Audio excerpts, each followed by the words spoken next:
Bon matin. Rebon matin. Donc, on poursuit avec la 1689, les capsules. On devrait faire 3 capsules avant Noël, incluant celle d'aujourd'hui, et reprendre quelque part vers la mi-janvier. Un petit rappel sur les enseignements, bien juste encore une fois donner l'honneur à Pasteur Deneau, Pascal Deneau, qui a fait une étude complète sur son site dont je m'inspire beaucoup. Je tiens à le mentionner également.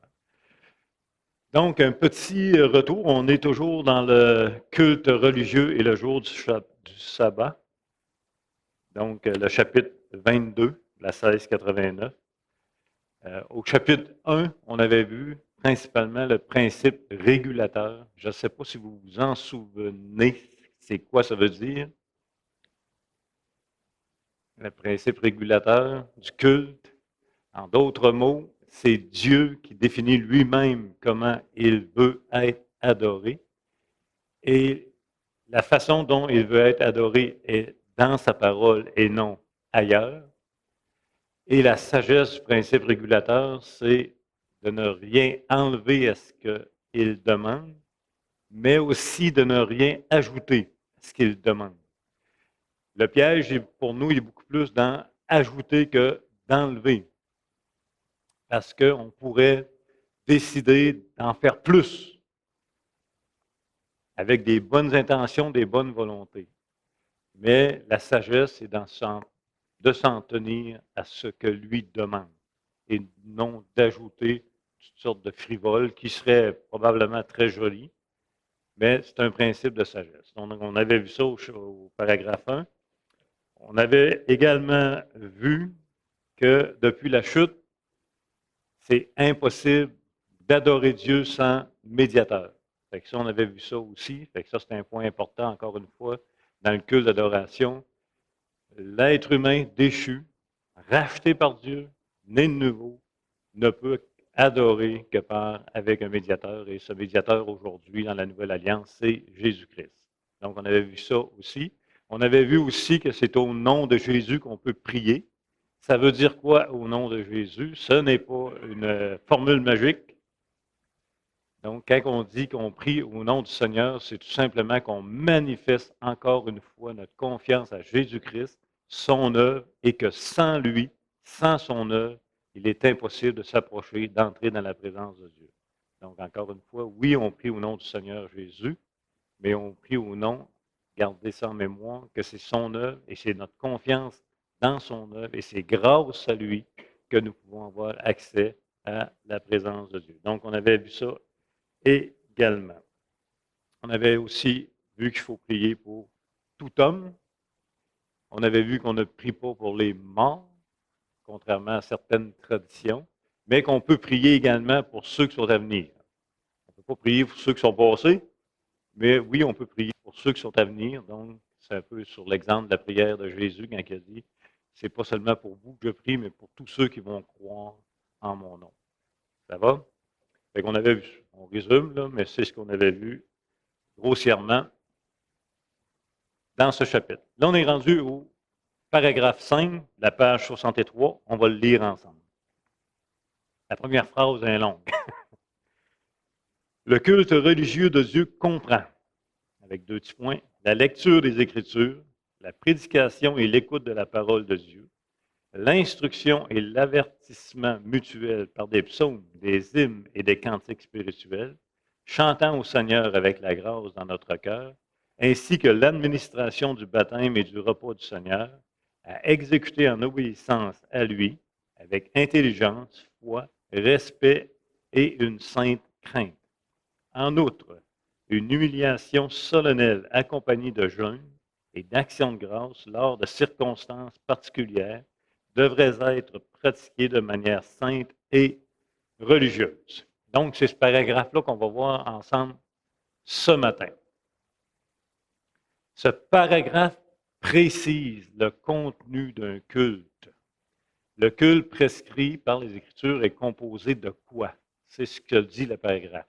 Comment on doit adorer finalement? Quels sont les éléments qui font partie du culte d'adoration? Et encore une fois, toujours en appliquant le principe régulateur, en passant, qui est Deutéronome 12, 32, le verset clé pour le principe régulateur.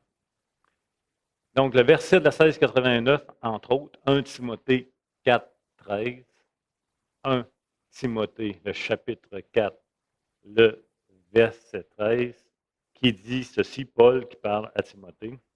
Paul va dire, jusqu'à ce que je vienne, applique-toi à la lecture, à l'exhortation, à l'enseignement.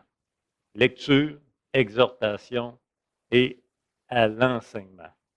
Donc, encore une fois, quels sont les éléments que les croyants doivent mettre en place, doivent mettre en pratique pour adorer Dieu de la façon que lui le prescrit dans sa parole, en passant. Souvent, entre autres, le culte protestantiste, et il se distingue un peu par sa simplicité. On va l'appeler comme ça. En d'autres mots, on n'est pas rempli de rituels dans notre culte. Oui, on a des rituels, c'est impossible de ne pas avoir une structure, puis ça fait que ça devient des rituels. Mais contrairement, par exemple, à l'Église catholique romaine, on a beaucoup moins de rituels. Le culte est beaucoup plus dans la simplicité. Et c'est bien correct. Donc, la 1689 précise un culte un peu sans floflo, sans, je ne sais pas comment vous dire ça, mais est toujours à la lumière de la nouvelle alliance, parce que le culte, on est dans la nouvelle alliance. Donc, on ne traîne pas de rituel de l'Ancien Testament, si vous voulez. Un exemple bien banal, les pasteurs ou le prédicateur n'est pas habillé d'une façon prescrite dans l'Ancien Testament. Donc, on n'a pas ces rituels-là. On est épargné de ça dans la Nouvelle Alliance, si vous voulez. Donc, quand la 1689 parle des éléments du culte, bien, c'est pas plein de rituels, contrairement, comme je vous dis, à l'Église catholique et même d'autres églises. La 1689 exprime clairement le principe suivant. Pour le culte, les éléments du culte, c'est centraliser les Écritures. La centralité des Écritures.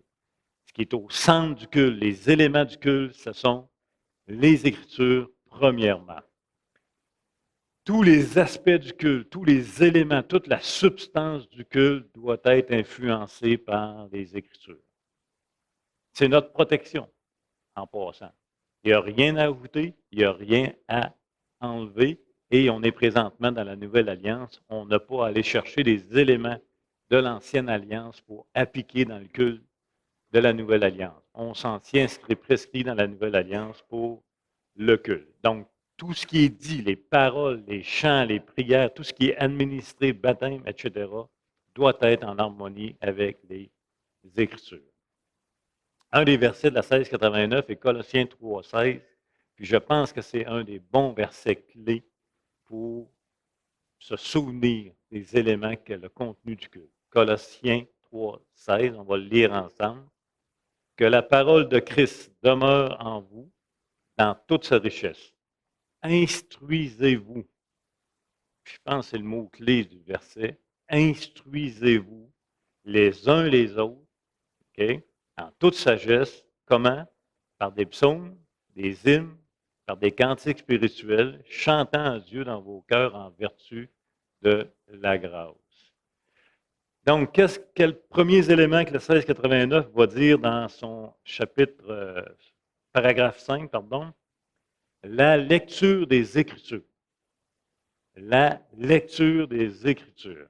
Et là, si je vous demande, ici, dans le culte à Montjoly, est-ce que la lecture des Écritures prend une place prépondérante? Vous allez me répondre quoi? Non.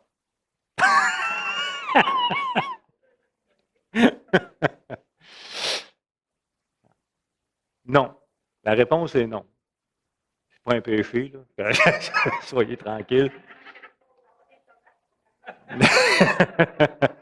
Ce que je veux dire, par exemple, on va, outre la capsule, on va rentrer tantôt dans le culte. Est-ce qu'il y a une grosse partie de la lecture des Écritures qui est faite? Non. Il y a des raisons à ça en passant. Mais la 1689 met l'emphase sur, premièrement, la lecture des Écritures. Oui, on a toujours des textes qu'on va lire, puis il va y avoir la prédication, mais ce n'est pas ce qui prime. Et il y a des raisons à ça, et le contexte de la réforme. Encore une fois, le contexte de la réforme. La réforme contestait se bat avec des mensonges de tradition qui sont enseignés, par exemple le salut par les œuvres, les indulgences, etc., etc. Donc, l'emphase pendant la réforme était mise, il faut lire les Écritures, il faut laisser parler les Écritures, il faut que les gens entendent les Écritures au détriment de la tradition. Ça, c'est un contexte. Un autre des contextes de la réforme, c'est que la réforme mentionnait le canon est terminé. Il n'y a rien à ajouter depuis Genèse à Apocalypse. Il faut mettre de l'avant ce que la parole dit avec Romains 10, 17. Ce qu'on entend vient de la parole de Dieu. La foi vient de ce qu'on entend vient de la parole de Dieu, lue, écrite. Et le troisième point qui est peut-être le plus important, qui va nous aider à comprendre pourquoi la 1689 met l'emphase sur la lecture des Écritures dans un culte, c'est que du temps de la Réforme, les croyants ne possèdent pas toute une parole de Dieu écrite chez eux, comme nous aujourd'hui. Les gens n'avaient pas toute une Bible dans les mains. Donc, le lieu, la meilleure place pour que les gens entendent littéralement la parole de Dieu, c'était le culte du dimanche. Et c'est pour ça que la 1689 parle de la lecture des Écritures, mettre de l'avant la lecture des Écritures dans le culte.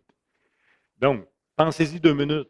Si vous n'avez pas une parole chez vous, une Bible en papier, et que le seul endroit que vous pouvez l'entendre, c'est en venant ici le dimanche, ça se peut que vous seriez intéressé à entendre quelques chapitres lus. Tout à fait logique. Aujourd'hui, on l'a sur notre cellulaire. Hein? Quiconque a un cellulaire a une Bible là-dessus, plusieurs versions, etc. Et M. Pascal Dano nous dit qu'à l'époque de la Réforme, à chaque culte du dimanche, on lisait minimum 2 chapitres des Écritures. Et un chapitre d'un livre de l'Ancien Testament, un chapitre d'un livre du Nouveau Testament, et on le faisait de façon séquentielle, de dimanche en dimanche. Par exemple, on lisait, je ne sais pas, le chapitre 1 de la Genèse, le dimanche suivant, c'était le chapitre 2, et un livre du Nouveau Testament, chapitre 1, chapitre 2, de façon qu'avec le temps et les années, on faisait le tour des Écritures. Je pense qu'il y avait une sagesse là-dedans du temps de la Réforme.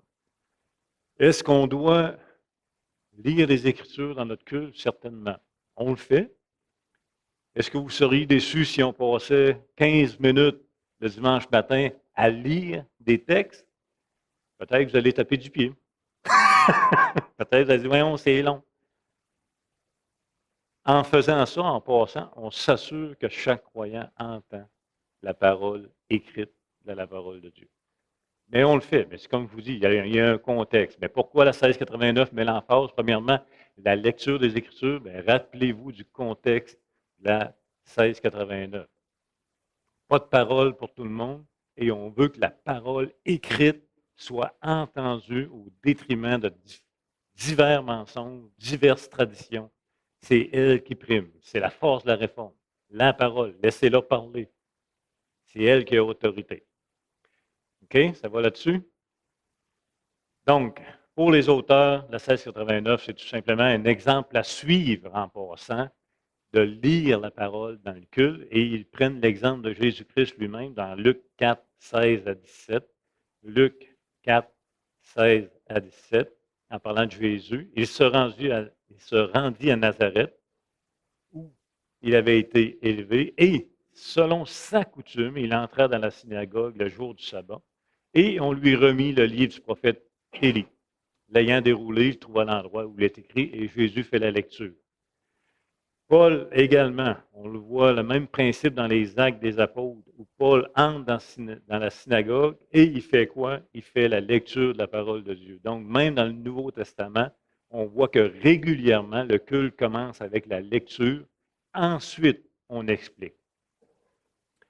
On le voit bien. OK. La lecture, la parole doit être lue. Ça, c'est le premier point de la 1689. Et le deuxième point, c'est la prédication. Ce n'est pas juste que la parole doit être lue, mais elle doit être prêchée, la parole. Et ça veut dire quoi, être prêchée? C'est qu'elle doit être expliquée, elle doit être enseignée afin que l'auditoire puisse la comprendre. En d'autres mots, afin que l'auditoire puisse être renouvelé dans son entendement par la grâce de Dieu, par l'action du Saint-Esprit. Donc, lu, ensuite prêcher, enseigner, rendre compréhensible, afin que nous soyons illuminés dans notre entendement. Ça va là-dessus? Paul va dire à Timothée dans 2 Timothée 4.2, 2 Timothée 4.2, Paul va dire, prêche la parole. Prêche la parole. Insiste en toutes circonstances, favorables ou non. Reprend, censure, exhorte avec toute douceur et en instruisant. Prêche la parole. Ce n'est pas tout de la lire, ce n'est pas tout de l'entendre. C'est bon. Ça commence là. Toute la prédication procède de la parole écrite. Mais prêche la parole. La parole doit être prêchée. Elle doit être rendue compréhensible par la grâce de Dieu. Souvenez-vous de Actes chapitre 8, versets 30-31. On a notre Éthiopien. Qu'est-ce qu'il fait? Il lit la parole. Et là, Philippe, poussé par le Saint-Esprit, lui demande, comprends-tu ce que tu lis? Il dit non. Ça prend quelqu'un qui nous guide. Et c'est là que Philippe enseigne la parole. Donc, c'est un principe. On n'aurait pas de prédicateur, il n'y aurait absolument rien. On pourrait faire la lecture en groupe, littérale de la parole. La parole, elle est vivante. La foi vient de ce qu'on entend vient de la parole de Dieu. Mais on a aussi des prédicateurs, des pasteurs, des enseignants. Donc, la parole doit être prêchée. Deuxième élément du culte, la prédication. Donc, la lecture, la prédication sont des éléments du culte définis par la 1689 et qu'on retrouve, bien entendu, dans les Écritures. Ensuite, c'est quoi le troisième point? Écoute. Quand même intéressant. Ça a été mon coup de cœur de ce paragraphe-là. Écoute, l'écoute de la parole. L'écoute de la parole. C'est une suite logique. Lecture, prédication, il reste quoi? Il faut que tu l'écoutes. L'écoute de la parole. Écoutez, l'écoute attentive fait partie du culte. Fait partie d'un élément du culte d'adoration envers notre Dieu. C'est encourageant, vous ne trouvez pas? Vous êtes bien assis, confortablement, mais vous devez et on doit faire un effort à l'écoute de ce qui est dit, de ce qui est enseigné, de ce qui est lu. Et cette écoute-là fait partie du culte d'adoration envers notre Seigneur Jésus-Christ. Les efforts qu'on y met. Heureux ceux qui entendent la parole et qui la mettent en pratique. Écoutez, c'est facile. En tout cas, si je suis le seul de même, vous allez prier pour moi. Mais c'est facile le dimanche, pendant le culte d'adoration, de partir dans nos pensées ailleurs. À un moment donné, il y a un petit flash qui part. Ouf, si, boulot. Demain, c'est lundi, il faut que je fasse ça. Ouf, faut pas, j'ai oublié, il ne faut pas, moi. J'ai oublié de sortir de quoi du congélateur avant de partir, il faut que je pense en revenant. Etc., etc. Ah, j'ai un rendez-vous. Ah, j'ai un tracas. C'est tous nos tracas, tous nos fardeaux. C'est facile de se laisser emporter et de manquer une portion de l'écoute. C'est vraiment facile. Donc, il y a un effort. C'est ce que la 1689 met en lumière. Il y a un effort à dire, écoute, là, Seigneur, laisse-moi tranquille. Fais le ménage de mon cerveau, je veux t'entendre. Je veux être renouvelé. Donc, ça fait partie du culte d'adoration. On a pas un, mais Jacques 1, 21, 25. On a déjà fait cette étude-là dans Jacques. Jacques 1. Les versets 21 à 25. C'est pourquoi, rejetant toute souillure et tout débordement de méchanceté, recevez avec douceur la parole qui a été plantée en vous et qui peut sauver vos âmes. Mettez en pratique la parole et ne vous bornez pas à l'écouter en vous trompant vous-même par des faux raisonnements. Car si quelqu'un écoute la parole, il ne la met pas en pratique, il est semblable à un homme qui regarde dans un miroir son visage naturel et qui, après s'être regardé, s'en va en oubliant aussitôt ce qu'il était. L'écoute attentive, c'est le chaînon entre entendre, l'écouter attentivement et ça devient à mettre en pratique. C'est ce qui nous renouvelle notre intelligence. Donc, ça fait partie du culte. Donc, on a la lecture, la prédication, on a l'écoute, et ce qui suit, c'est quoi? Des psaumes, des hymnes, des cantiques spirituels chantant au Seigneur. L'instruction et l'avertissement mutuel. Et là, je trouve ça vraiment intéressant. Je reviens à Colossiens 3,16 qu'on a lu tantôt, et on va le relire ensemble. Colossiens 3,16, c'est où que je l'ai mis? OK, regardez bien. Que la parole de Christ demeure en vous dans toute sa richesse. Instruisez-vous. Comment? Un, avec qui? Les uns et les autres. Mais comment on va s'instruire? Par des psaumes, par des hymnes, par des cantiques spirituels chantant à Dieu. Donc, les psaumes, ça va bien. Les hymnes et les cantiques doivent quoi? Selon Colossiens 3,16, ils doivent nous instruire. Ils doivent nous instruire. Donc, c'est un point important. Pour la 1689, les chants devraient inclure des textes bibliques, entre autres les psaumes. Mais ça ne se, limite pas aux psaumes. Comprenez-moi bien, là. On peut chanter les psaumes, mais on peut chanter autre chose. On peut faire des hymnes avec des psaumes, mais on peut aussi aller vers d'autres textes. Donc, les chants choisis à la lumière des Écritures, c'est tout simplement juste ça. Les chants doivent être choisis, les hymnes, à la lumière des Écritures. Nos chants à l'Église, idéalement, doivent être en harmonie avec la doctrine biblique, tout simplement. C'est pas plus, pas moins. Ça doit être édifiant, ça doit être centré sur le Seigneur et non sur nous. Okay? Ça, c'est un point important. Et ça ne doit pas stimuler les émotions. Et là, quand je dis ça, là, je vais juste mettre un bémol. Là. Vous pouvez être exposé à la louange et avoir des émotions pour X raisons. Ce n'est pas de ça que je parle. Je peux écouter les louanges et être vraiment touché dans mon cœur par le Saint-Esprit parce que Dieu me parle par les textes, par la louange. C'est pas de ça que je parle. C'est ça, c'est correct. Le Seigneur est bon. Il connaît nos besoins. Puis il y a des journées, il y a des saisons qui sont plus difficiles que d'autres dans nos vies, qu'on est plus sensible. Et c'est pas de ça que je parle. Ce que je dis, c'est que c'est facile, on le voit dans les spectacles, on le voit dans les artistes, qu'il y a des chants, c'est fait exprès pour stimuler les émotions.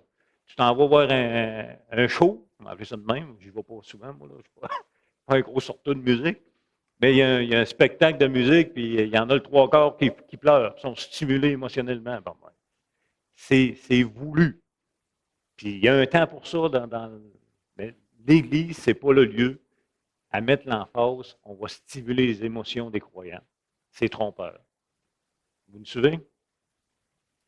Il y a plusieurs types de personnalités. Les artistes sont beaucoup dans la créativité, les vrais artistes ont une facilité à stimuler les émotions, puis c'est un talent, puis c'est correct. Là. Mais dans l'Église, voulez-vous fermer la porte, s'il vous plaît, en arrière, pour que le son... Donc, dans l'Église, ce n'est pas l'objectif de stimuler les émotions avec les chants. L'objectif des chants, c'est instruisez-vous. Ça doit nous instruire, ça doit élever le Seigneur, ça doit être centré sur lui, sur son œuvre, etc. Ça va là-dessus? En passant, juste encore un petit bémol, on arrive dans la période des fêtes, on va chanter plein de chants de Noël. Bon, bien, traditionnellement, là, dans les chants de Noël, il y a des coquilles bibliques. Là. on n'en fera pas une dépression. Là. Vous comprenez? On va en chanter des chants de Noël. Là. Puis si on prendrait tous les chants de Noël, puis on les scrute à la lumière des Écritures, on va arriver, ah, ça, c'est pas correct. Ce petit bout-là ici, ça ne concorde pas. Là, on est dans un temps pour festoyer Noël, la naissance de Jésus-Christ. Il y a des chants traditionnellement qui existent depuis je ne sais pas combien de temps. On va les chanter à l'Église, puis c'est correct, là. On n'en fera pas un cas parce qu'il y a une petite faille dedans. Vous me suivez? C'est important, là. Je ne veux pas on dit tout le temps l'expression tomber l'autre bord du cheval, c'est pas mieux que. Fait qu'il faut faire attention. Mais retenez que tout doit nous instruire. Tout doit mettre en lumière le Seigneur, son œuvre, ce qu'il a fait. Un autre point intéressant de la 1689, je ne sais pas si vous avez remarqué, il n'y a aucune mention de musique, aucune mention d'instrument de musique qui doit faire partie du culte. Et c'est volontaire que c'est absent. Pourquoi? Parce que M. Deneau nous rappelle qu'il y avait une division à l'époque entre les croyants sur doit-on avoir des instruments de musique dans le culte ou c'est des chants a cappella. Et ça a l'air que c'est une réelle division de compréhension, de pensée. Donc, c'est pour cette raison qu'on n'a fait aucune mention d'instruments de musique dans le chapitre de la 1689. Il le laisse ouvert, c'est à notre discrétion si vous voulez. Comme vous dites, et encore aujourd'hui, vous pouvez aller dans certaines églises, il n'y a aucun instrument de musique, tout le monde chante a cappella. Ici, on a des instruments de musique. Mais je pense qu'il y a quand même une sagesse à avoir. Moi, j'aime les instruments de musique, j'aime entendre la musique, c'est agréable. Par contre, la musique est seconde dans la louange. Ce qui est premier, c'est les textes, c'est la parole qu'on chante. La musique est seconde. Ce que je veux dire par là, c'est que si on planifie notre louange de façon à faire un spectacle de musique, peut-être qu'on passe à côté un petit peu. La musique doit mettre en valeur la parole, les textes. Et ça nous aide à retenir en passant les chansons, les textes chantés. La musique ne doit pas étouffer les paroles. Si j'écoute la louange puis je n'entends pas les paroles, j'entends rien que la musique, on passe peut-être à côté du but. C'est pas ça l'objectif. Puis on est béni ici à l'Église parce qu'on a beaucoup de musiciens, puis tant mieux. Fait que la musique, elle vient mettre en valeur les textes, elle vient rendre agréable, elle vient nous stimuler d'entendre la parole, puis à nous souvenir. Un cantique, une chanson, ça reste 2 fois plus que dans notre tête que n'importe quoi. Donc, oui, on a de la musique, puis c'est correct, il n'y a pas de problème. C'est juste de garder, quand on vient écouter de la louange, on ne vient pas écouter un show. On vient se faire instruire par les paroles dans les chants. Ça vient nous stimuler notre entendement, nous renouveler. Ça va là-dessus? OK. Finalement, en conclusion, il est des fois 41, la 1689 va parler aussi des baptêmes d'eau et la Sainte Sainte. Pour la 1689, le baptême fait partie du culte, c'est-à-dire que pour eux, ils pointent beaucoup plus que tous les baptêmes devraient être dans le culte, c'est-à-dire le dimanche avec nous, par exemple. Ils sont plus, c'est pas, par exemple, je ne sais pas, je suis à mon chalet, puis on a baissé 2, 3, là, ça donne de même. Et eux, ils sont plus, ça fait partie du culte. On le fait ici, puis des fois, on le fait autrement. Moi, j'y vois pas de problème, là. Mais eux, ils préfèrent. Puis, tu sais, nous aussi, on est content quand on peut faire les baptêmes le dimanche matin. Là, ça met en valeur la signification du baptême, puis, etc. La Sainte Sainte, on le fait aussi. Ça fait partie des éléments du culte. Donc, ces 2 éléments-là, en passant, vont être détaillés dans des chapitres là, plus loin dans la 1689. Donc, encore une fois, en conclusion, tout croyant doit se préparer à participer au culte. Ce n'est pas juste ceux qui parlent. Ce n'est pas juste les prédicateurs. Ce n'est pas juste ceux qui dirigent qui doivent se préparer. Tous les croyants. Pourquoi? L'écoute. Êtes-vous disposé à écouter? Puis là, je me parle en même temps, pour ça, je ne suis pas en train de vous faire la leçon. Est-ce que nous sommes disposés à entendre, à écouter la parole de Dieu, à recevoir du Seigneur quand on vient à l'Église le dimanche matin? Donc, tout le monde doit se préparer. Tout le monde. Et rappelez-vous que l'écoute attentive fait partie du culte d'adoration. Je trouve ça génial. Il y a aussi les mariages, les funérailles qui font partie du culte. Le jeûne fait partie du culte à des moments précis, à des temps de circonstances X, Y, Z.